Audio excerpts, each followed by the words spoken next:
Hey guys, so the first civilization that we're going to be learning about in this course is ancient Mesopotamia.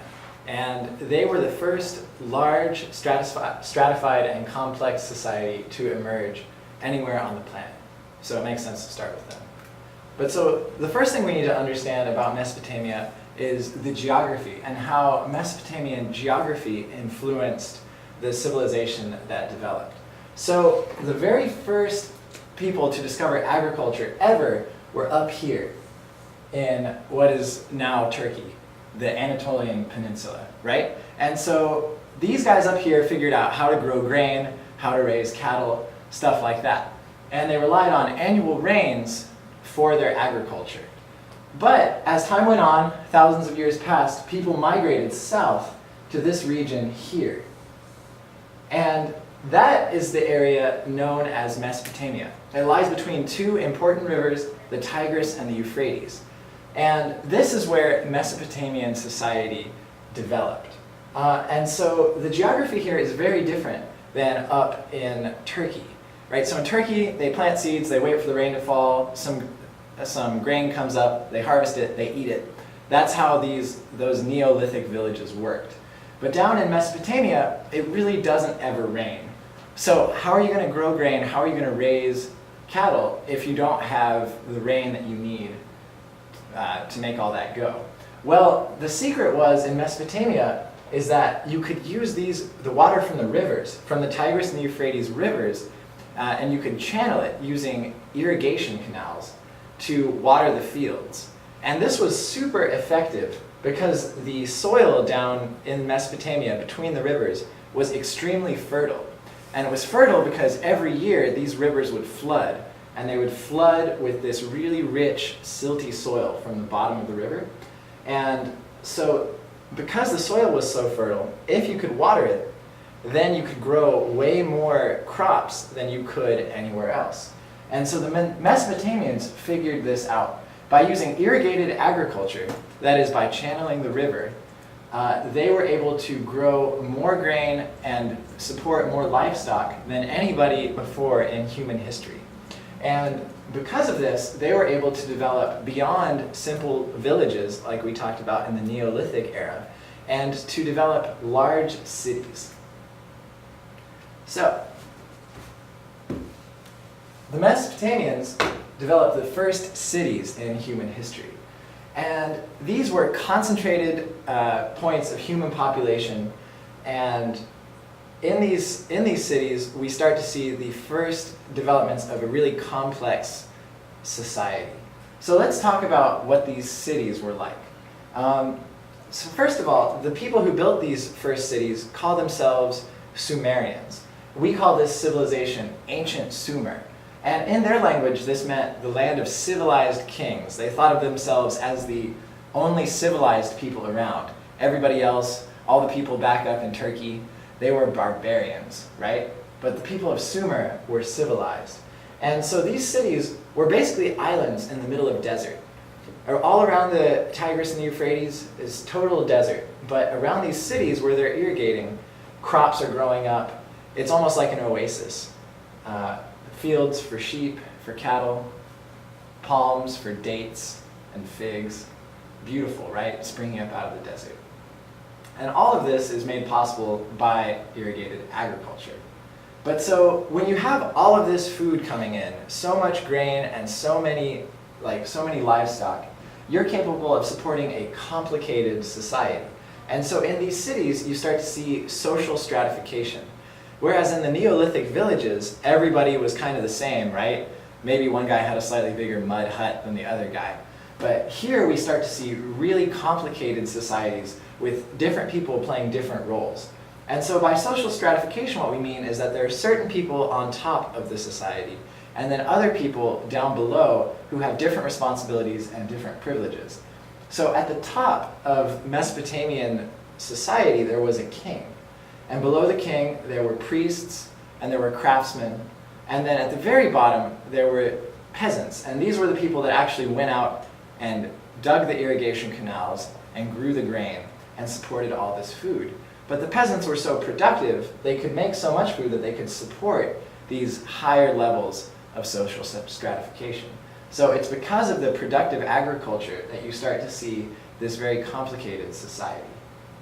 Another thing that you start to see is you move beyond the simple like mud huts that you saw in the Neolithic villages, and you start to get monumental architecture. And some of these cities still exist today.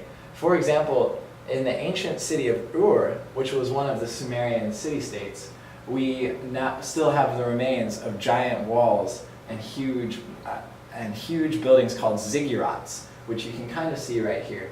A ziggurat is more or less a pyramid, but it has a more step shape. And these were used both as palaces and as temples for the gods. Another thing that emerged in these ancient Mesopotamian cities was a complicated religion. And this religion, as far as we know, was a polytheistic religion. And so what that means is that there were many gods that were worshipped by many different people. And not everybody worshipped the same god, right? But so, for example, one of the main gods was the god of the sky. His name was An. Another god was the god of waters and the god of the rivers and the giver of life, and his name was Enki. And then this picture here of this lovely woman was the goddess Inanna, who was the goddess of love and the goddess of war also, an interesting combination. But so what we're seeing here is that they're giving this human-like form to these very powerful forces that control their world. The sky, right, is where the rain comes from. The rivers, right, is where you get all the soil and all the water that you use for your agriculture. And then these powerful forces of love and war that shape the fates of the cities.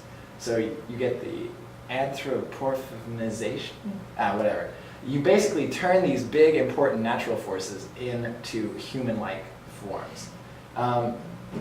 And so in Mesopotamian society, the gods constantly interfered with what humans were doing, or at least that's what they believed. And so the different cities all would go out of their way to win the favor of particular gods. And some cities worshipped some gods, and others favored others. But basically what they would all do is they built these enormous buildings, ziggurats, as temples for the gods. And there, in these temples, they would offer up some of what they had produced every year as a sacrifice. And this would be in the form of grain and cattle. As far as we know, they never sacrificed other people, unlike other societies. But one thing that's very important is the king, remember, who's on top of the social pyramid, who rules the city-state, very frequently argued that they were descended from one of the gods. And we'll see this tomorrow when we talk about Gilgamesh, but the idea was that the person who controlled all the power in these city-states, the king, he would claim that he was descended from our particular god. And he received his right to rule because of his relationship with a particular deity. Yes. So, for example, Gilgamesh, who is a legendary king, which we'll talk about tomorrow, claimed that he was descended from the god of wisdom. So anyway, this is an example of a type of government known as theocracy, where the people who rule also claim to rule in the name of gods, or sometimes they claim to rule as gods. We'll see this again in Egypt and again throughout world history. And one last very important contribution that the Sumerian city-states of Mesopotamia made was they were the first people to develop a system of writing. So before writing was developed, all human knowledge was passed down by word of mouth, usually through stories. And so what would happen is each generation would have to use their language to pass all of their knowledge down to the next generation. And you can imagine how that could get difficult after a while. Imagine if we had to pass down all the information that we had, to every generation. Imagine if we didn't have any books to record where our information was coming from. So yes, the development of writing was extremely important because now instead of having to pass down all information in the form of song and story, you could record it. And they recorded it on clay tablets. And so how it worked is originally they were just recording basic pictures of things. And these were used by government tax collectors, right? They wanted to know how many donkeys, how many sacks of grain, how many pounds of beans they were collecting from the city, right? And so what you would do is, somebody would press down the symbol for donkeys, the symbol for grain, on these sheets of clay, and then pass them along. So the king could look over the sheets of clay and see, like, okay, 30 donkeys and 500 pounds of grain, or whatever. But as time went on, and as the systems got more and more complicated, the symbols started to change. And so instead of drawing a picture for a donkey, you eventually just got a symbol for a donkey, let's say. And you knew that this little line, just like that, represented donkey, which is really not that different than what we're doing today with our alphabet. But, you know, alphabets were a little bit down the line. It's complicated, we don't have to go into it. But so anyway, the development of writing was super important. And because of the development of writing, it allowed for the kings to efficiently manage their cities, right? Instead of having to rely on reports given by advisors, they could look at the tablets and add up how much stuff they were taking in, how much stuff they were giving out. And it helped in the development of bigger and bigger and ever more complicated cities. Yes. It's also very important because for us, this is the first time in all of history that we can read the thoughts of other human beings.